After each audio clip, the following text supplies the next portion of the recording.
মুহতারাম হাজরিন, এই দেশে তো আলেম কম নেই, এই দেশে তো কওমি মাদ্রাসা কম নেই। কেন এখনো আমরা সুতার বেশে এই বাংলাদেশে থাকি? কেন আমাদের অনুমতি নিয়ে কোনো কাজ করা হয় না? কেন আলেমদের কথা দিয়ে এই দেশ স্থাপন করা হয় না? প্রিয় মুহতারাম হাজরিন, কষ্টের বিষয় আর পরিতাপের বিষয়, এই দেশে আলেমদের কথা নিয়ে কোনো কাজ করা হয় না, নাস্তিকদের কথা নিয়ে কাজ করা হয়। এই দেশে তো তুলনা কম নেই, আসাদি যায় কম নেই, আলেম কম নেই, বিশেষজ্ঞ কম নেই। কেন নাস্তিকদেরকে এই দেশ আমাদের এই দেশের আইন শৃঙ্খলা গ্রহণ করার জন্য নিয়োজিত করা হয়? প্রিয় মুহতারাম হাজরিন, কতগুলো খেয়াল রাখবেন। আপনি এখন বর্তমান ছাত্র, আপনি হবেন একদিন এই বাংলাদেশের এই বিশ্বের কেন্দ্রীয় স্কলার। আপনার হাতে আসবে দায়িত্ব, বাংলাদেশের মতো আরো বড় বড় দেশ আপনার হাতে আসবে দায়িত্ব। এই কথাগুলো মনোযোগ দিয়ে শুনেন, শোনার মতো কথা বলছি। আজকে এই দেশে আমাদেরকে 99 মুসলমান থাকা সত্ত্বেও আমাদেরকে এখনো দর্শকের পাশায় থাকতে হয়, দর্শকের মতো বসবাস করতে হয়। কারণ কি? আমরা দর্শকের মতো থাকতে চাই না, আমরা দল নিয়ে বাঁচতে চাই। আমরা এই দেশে যদি কোন নাস্তিক রাসূলুল্লাহকে নিয়ে কুরুক্তি করে, কওমি মাদ্রাসাকে নিয়ে কুরুক্তি করে, আল্লাহকে নিয়ে কুরুক্তি করে, মাথা চাড়া দিয়ে ওঠে, যেমন ভাবে রাসূলুল্লাহর বিরুদ্ধে কথা বলেছিলেন কাদেরিরা, তাদেরকে আমরা ছাড় দেই নাই। যদি এখনো বর্তমানে যদি কোন কাদেরি মাথা যারা যে ওদের বাংলাদেশের কোন আলোচনা আছে, আমরা কাউকে জানবো না।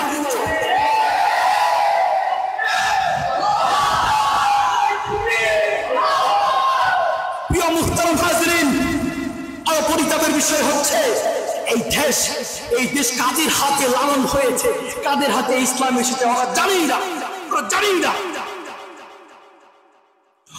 ওই নাস্তিকরা জানে না এই দেশ হচ্ছে শাহজালালের বাংলাদেশ, এই দেশ হচ্ছে শাহজালালের বাংলাদেশ, এই দেশ হচ্ছে জাহ মাহবুবের বাংলাদেশ, এই দেশ হচ্ছে আমশরীর বাংলাদেশ, এই দেশ হচ্ছে পাবন নগরীর বাংলাদেশ, এই দেশ হচ্ছে মানুষ লোকের বাংলাদেশ। ঠিক কিনা? আল্লাহ পাক রব্বুল আলামিন আমাদেরকে জানিয়ে দিয়েছেন, কুল্লু নাফসিন যায়িকাতুল মাউত, প্রত্যেক মানুষের মৃত্যুর স্বাদ গ্রহণ করতে হবে। এই পৃথিবীতে আসছে আর মৃত্যুর স্বাদ গ্রহণ করবে না এমন কোন জীব দুনিয়াতে নেই। যারা আসছেন সবাইকে একদিন না একদিন চলে যেতে হবে। হাজরিন,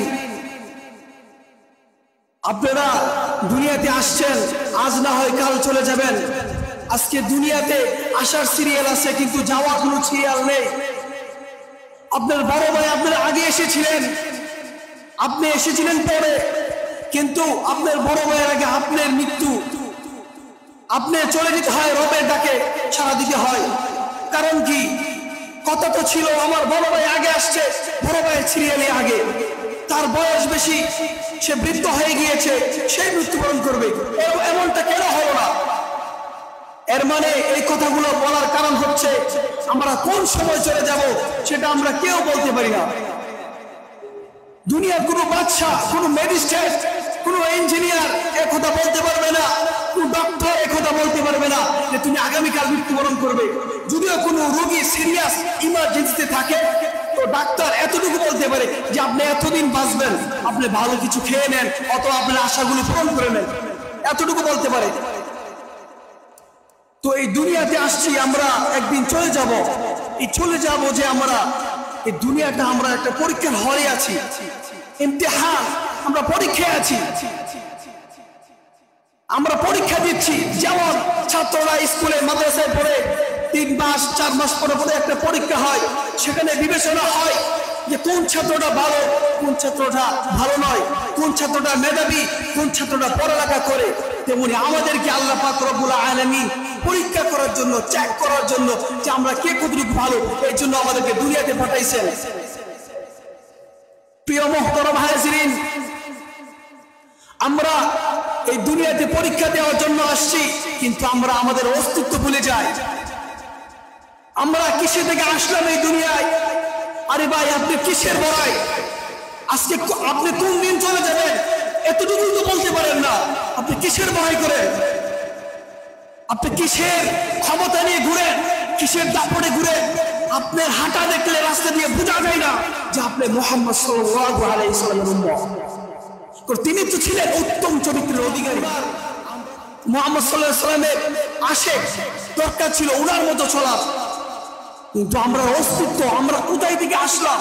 আরে ভাই, আপনি তো ছিলেন এক ফুটা নাপাক পানি। আপনি তো ছিলেন এক ফুটা নাপাক পানি। যে নাপাক পানি থেকে আল্লাহ পাক রব্বুল আলামিন আবরণ দিয়েছেন এক টুকরা গোশত। সেই গোশত থেকে আপনার এই আকৃতি, সেই আকৃতি থেকে আপনার এই ফুল বডি থেকে আসার পরে আপনি মায়ের গর্ভে এসেছেন। 10 মাস 10 দিন আপনার মা গর্ভে ধারণ করেছেন। এর ভিতরে আপনি দুনিয়াতে আসছেন। আসার পরে আপনি সবল ছিলেন না। আসার পরে আপনার শক্তি ছিল না। দুনিয়ার ভিতরে চলাফেরা করা, খাবার খাওয়ার মতো শক্তি ছিল না। আপনার চলার মতো শক্তি ছিল না। বুদ্ধি খাটানোর মতো শক্তি ছিল না। আপনি দুনিয়াতে এসেছিলেন বটে, কিন্তু আপনার পা ছিল, পা দিয়ে হাঁটার মতো শক্তি ছিল না। আপনি এই পা দিয়ে হেঁটে হেঁটে রিজিক উপার্জন করার মতো শক্তি ছিল না। কে দিয়েছেন? একমাত্র আল্লাহ পাক রব্বুল আলামিন দিয়েছেন। আপনার চক্ষু ছিল, দৃষ্টি শক্তি ছিল, কিন্তু দান করার মতো শক্তি ছিল না। আপনার মাথা ছিল, মজক ছিল, কিন্তু সেই মজক দিয়ে কোনো ভালো চিন্তা করার মতো শক্তি ছিল না। আপনার এই হাত ছিল, আপনার এই হাত দিয়ে কোনো কাজ করার মতো শক্তি ছিল না। এটি কে দিয়েছেন? একমাত্র কে? রব্বে কাবার কসম, এটি কে দিয়েছেন? আল্লাহ পাক রব্বুল আলামিন ছাড়া অন্য কেউ দিতে পারেন না। প্রিয় মুহতারাম হাজিরিন, এগুলো বলার কারণ হচ্ছে আজকে আমরা অধঃপতন, আজকে আমরা লাঞ্ছিত, অপমানিত, অবহেলিত, মুসলিমরা অবহেলিত। এগুলো বলার কারণ আপনার ভিতরে যে অনুভূতি সৃষ্টি হয় যে আমি একজন মুহাম্মদ সাল্লাল্লাহু আলাইহি ওয়াসাল্লাম উত্তম মানুষের উম্মাহ। আমরা এমন একজনের ইবাদত করি, এমন একজন আমাদেরকে সৃষ্টি করেছেন, যিনি আমাদেরকে সৃষ্টি করেছেন শুধু আমাদেরকে নয়, পুরা সপ্তম আকাশ আসমান সৃষ্টি করেছেন এবং আমাদেরকে সৃষ্টি করেছেন। যখন আপনি দুনিয়াতে এসেছিলেন আপনার ছিল না শক্তি, খাওয়ার মতো শক্তি ছিল না। আপনার ছোট্ট সময় যদি একটু ঝাল খাইতেন, যদি ভুলে ভালে কেউ দিয়ে দিত একটু ঝাল, আপনার মাত্র দেয় না, অন্য কেউ হয়তো দিয়ে দিছে, আপনার কান্নায় পুরো বাড়ি বেহুশ। কেন? আপনি এখন কিভাবে খান? আপনি স্বাদ বুঝতেন না তো। আপনি তো খাইতেন একটা আটা চিনি দিয়ে আটা খাওয়াইতো আপনাকে। আর আপনি এখন দুনিয়া সব স্বাদ বুঝেন। এগুলো সব আল্লাহ পাক রব্বুল আলামিনের দেওয়া নিয়ামত, আমরা কেউ অস্বীকার করতে পারবো না। একদিন আমি যে আয়াত পড়েছি সে আয়াতের দিকে চলে যাই। একদিন সবার চলে যেতে হবে। এই ঢাকা উত্তরার অল্লি গল্লি, চপ্পাই চপ্পাই, গল্লি গল্লি, গ্রামে গ্রামে, শহরে রাস্তাঘাটে কেউ বাকি থাকবে না। সবাইকে চলে যেতে হবে। সবাই চলে যেতে হবে। কেউ থাকবেন না এই দুনিয়ায়। আমাদের দরকার আমলগুলো, আমাদের দরকার কবরের সামিয়ানাগুলো তৈরি করা, আর এছাড়া কিচ্ছুই না।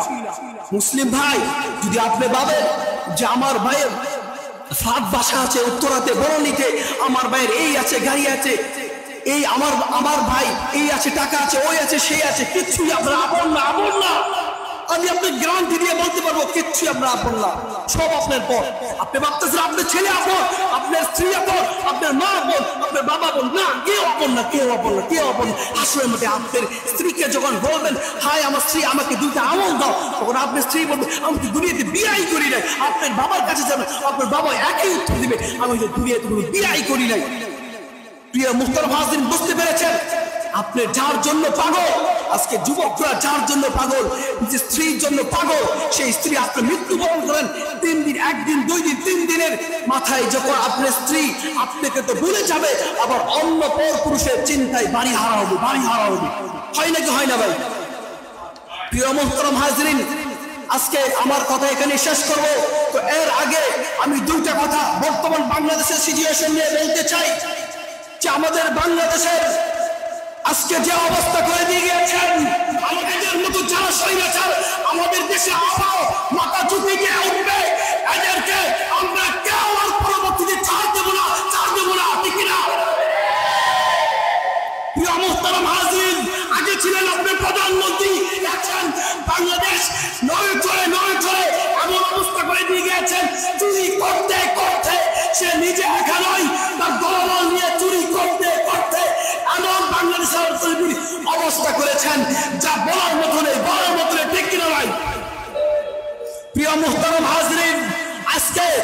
আমরা এই দেশে আছি কি জানেন? দর্শক হিসেবে বসবাস করছি। আপনি কি জানেন আপনি দর্শক হিসেবে বসবাস করছেন এই বাংলাদেশে? প্রিয় মুহতারাম হাজরিন, আমি এই কথা এই উদাহরণটা দিয়ে আমার বক্তব্য শেষ করব। যখন খেলার মাঠে খেলা হয় তখন খেলার মাঠে 3টা দল থেকে, আপনারা কেউ চিন্তা করেছেন? 3টা দল থেকে 2টা হলো খেলোয়াড়, 2 দলের খেলোয়াড়, বিপক্ষ দল আরেক দল থাকে। বাউন্ডারির মধ্যে যারা থাকেন খেলা দেখেন, চিল্লায় ওঠেন, 6 মারলে 4 মারলে ওরা হলো অন্য 3 নম্বর দল। প্রিয় মুহতারাম হাজরিন, এই কথা বলার কারণ হচ্ছে আমরা এই বাংলাদেশে 99 মুসলমান থাকা সত্ত্বেও আমরা এই দেশে এখনো সুলতান বেশি দেখি। কারণ কি বলতে হবে? প্রিয় মুহতারাম হাজরিন, এই দেশে তো আলেম কম নেই, এই দেশে তো কওমি মাদ্রাসা কম নেই। কেন এখনো আমরা সুলতান বেশি এই বাংলাদেশে থাকি? কেন আমাদের অনুমতি নিয়ে কোনো কাজ করা হয় না? কেন আলেমদের কথা দিয়ে এই দেশ স্থাপন করা হয় না? প্রিয় মুহতারাম হাজরিন, কষ্টের বিষয় আর পরিতাপের বিষয়, এই দেশে আলেমদের কথা নিয়ে কোনো কাজ করা হয় না, নাস্তিকদের কথা নিয়ে কাজ করা হয়। এই দেশে তো তুলনা কম নেই, আসদি যায় কম নেই, আলেম কম নেই, বিশেষজ্ঞ কম নেই। কেন নাস্তিকদেরকে এই দেশ আমাদের এই দেশের আইন শৃঙ্খলা প্রয়োগ করার জন্য নিয়োজিত করা হয়? প্রিয় মুহতারাম হাজরিন, কতগুলো খেয়াল রাখবেন। আপনি এখন বর্তমান ছাত্র, আপনি হবেন একদিন এই বাংলাদেশের এই বিশ্বের কেন্দ্রীয় স্কলার। আপনার হাতে আসবে দায়িত্ব, বাংলাদেশের মতো আরো বড় বড় দেশ আপনার হাতে আসবে দায়িত্ব। এই কথাগুলো মনোযোগ দিয়ে শুনেন, শোনার মতো কথা বলছি। আজকে এই দেশে আমাদেরকে 99 মুসলমান থাকা সত্ত্বেও আমাদেরকে এখনো দর্শকের পাশায় থাকতে হয়, দর্শকের মতো বসবাস করতে হয়। কারণ কি? আমরা দর্শকের মতো থাকতে চাই না, আমরা দল নিয়ে বাঁচতে চাই। আমরা এই দেশে যদি কোন নাস্তিক রাসূলুল্লাহকে নিয়ে কুরুক্তি করে, কওমি মাদ্রাসাকে নিয়ে কুরুক্তি করে, আল্লাহকে নিয়ে কুরুক্তি করে মাথা চাড়া দিয়ে ওঠে, যেমন ভাবে রাসূলুল্লাহর বিরুদ্ধে কথা বলেছিলেন কাদেরিরা, তাদেরকে আমরা ছাড় দেই নাই। যদি এখনো বর্তমানে যদি কোন কাদেরি মাথা যারা দিয়ে ওঠে বাংলাদেশের কোন আলোচনা আছে, আমরা কাউকে জানবো না।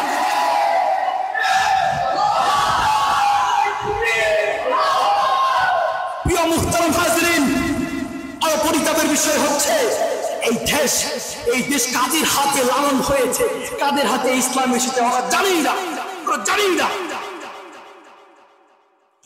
ওই নাস্তিকরা জানে না এই দেশ হচ্ছে শাহজালালের বাংলাদেশ, এই দেশ হচ্ছে শাহজালালের বাংলাদেশ, এই দেশ হচ্ছে শাহ মাহবুবের বাংলাদেশ, এই দেশ হচ্ছে আমার ছবির বাংলাদেশ, এই দেশ হচ্ছে পাবন নগরীর বাংলাদেশ, এই দেশ হচ্ছে মামুন হকের বাংলাদেশ। ঠিক কিনা? প্রিয় মুহতারাম হাজরিন, আজকে আমরা অনুভূতি করতে পারছি, অনুধাবন করতে পারছি যে আমাদের এই দেশে কোনো দামেই নেই, অথচ আমরা শিক্ষা পাঠদান করছি, আমরা উচ্চ শিক্ষা শিক্ষিত হচ্ছি, যে শ্রেষ্ঠ শিক্ষা, যে মহাগ্রন্থ কুরআন মুখস্থ করছি, আমরা রাসূলুল্লাহর সুন্নাহ ছড়িয়ে দিচ্ছি, অথচ আমাদের এই দেশে কোনো দামেই নেই। প্রিয় মুহতারাম হাজরিন, কথা আর লম্বা করবো না, আমার কথা আজকে এখানে শেষ করব। আর উস্তাদের কাছে আমার আকুতি থাকবে, বিরতি থাকবে যে আমার উস্তাদ প্রত্যেক সপ্তাহে যেন আমরা একটা আয়োজন করেন, এতে আমাদের অনেক ফায়দা। আমরা দেখতে পাচ্ছি যারা আগে কথা বলতে পারতেন না স্টেজে উঠে, তারা এখন কথা বলতে পারে। কারণ এই ছাত্ররা একদিন হবে দেশের এই আনাচে কানাচে থাকবে, পুরো বিশ্বে ছড়িয়ে ছিটিয়ে পড়বে। স্কলার হিসেবে তারা কথা বলবেন, তারা দেশ চালাবেন, তারা যেন সুন্দরভাবে দেশ চালাতে পারে, যেমন গুমরাহির দিকে না যায়, শেখ হাসিনার মতো চুরি না করে সুন্দরভাবে গঠন করতে পারে। এইখানে আসে যেন সে ভালোভাবে অনুষ্ঠান করতে পারে। আল্লাহ পাক যেন হুজুরকে এগুলা জারি রাখার তৌফিক দান করেন এবং আমাদের সবাইকে এবং দিনী মজলিসে উপস্থিত হওয়ার মতো তৌফিক দান করেন এবং আমাকে আপনাদের সামনে আরো ভালো ভালো কথা তুলে ধরার মতো তৌফিক দান করুন। আখির দাওয়ানা আলহামদুলিল্লাহি রাব্বিল আলামিন। আসসালামু আলাইকুম ওয়া রাহমাতুল্লাহি ওয়া বারাকাতুহু।